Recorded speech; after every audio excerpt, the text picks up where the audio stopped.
সুপ্রিয় দর্শক, আসসালামু আলাইকুম।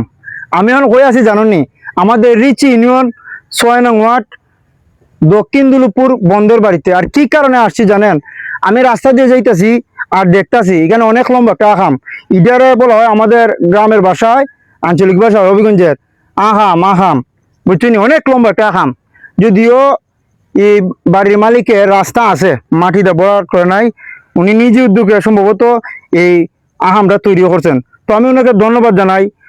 প্রচুর পরিমাণ ঝড় বৃষ্টি হওয়ার কারণে পানি হয়, তো পানি আসার আগে উনি রাস্তা তৈরি করে ফেলেছেন। তো খুব ভালো লাগতেছে এই আহামটা যাইতেছি একদম গ্রামের পরিবেশে। আর ওই দেখেন, মানুষের ইচ্ছা থাকলে যে কোনো শখ আল্লাহ পূরণ করতে পারে।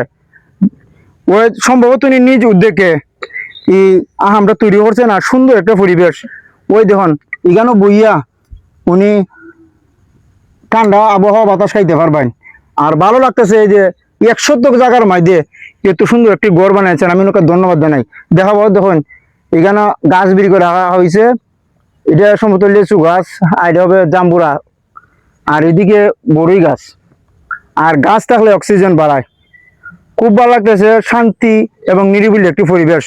হয়তো বন্ধ বাড়ি থাকলে একটু সুবিধা, কেউ সাথে কেউ লাগালাগি নাই, কেউ হতায় নাই, কেউ খাতা লাগাই নাই, নিজের হতে নিজে চলায়। আর বন্ধের মধ্যে একটু শান্তি, কেউ ধরো গেলায় না, একলা খেলা বই এখানে সময় কাটাইলে ভালো লাগে না, এইখানে বইয়ে বেড়া বেচার সময় কাটাইতে। আর প্রচুর পরিমাণ গরমের মধ্যে কিন্তু সেইখানে বৈশা বৈশা ঠান্ডা আবহাওয়া বাতাস খাইতে পারবো।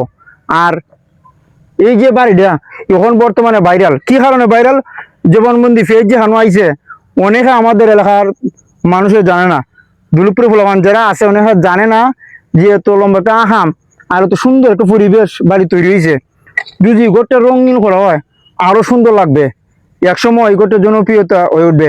ইগরের আপনাদের শুধু ফার্স্টটা দেখালাম, সামনে অনেক সুন্দর, রাস্তা থেকে দেখতে সুন্দর লাগে, টিনগুলো খুব সুন্দর।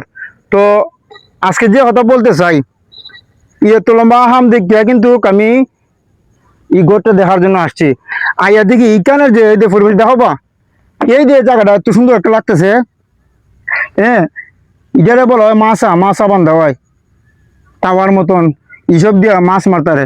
তুই ওই যে বাড়ির মালিক আছেন, উনি কিন্তু মাছ মারতে হবে এখান থেকে বইয়া। আর প্রচুর পরিমাণ গরমের মধ্যে এনে বইসা এখানে সময় হারাইতে হবে। তো যাক, আপনাদেরকে ধন্যবাদ জানাই। আমার জবানবন্দি পেজের পক্ষ থেকে অনেক লম্বা একটা ভিডিও আপনারা দেখছেন, লাইক কমেন্ট অবশ্যই করবেন। আমি আপনাদেরকে আবারও ধন্যবাদ জানাই। সবাই ভালো থাকবেন, সুস্থ থাকবেন। আসসালামু আলাইকুম।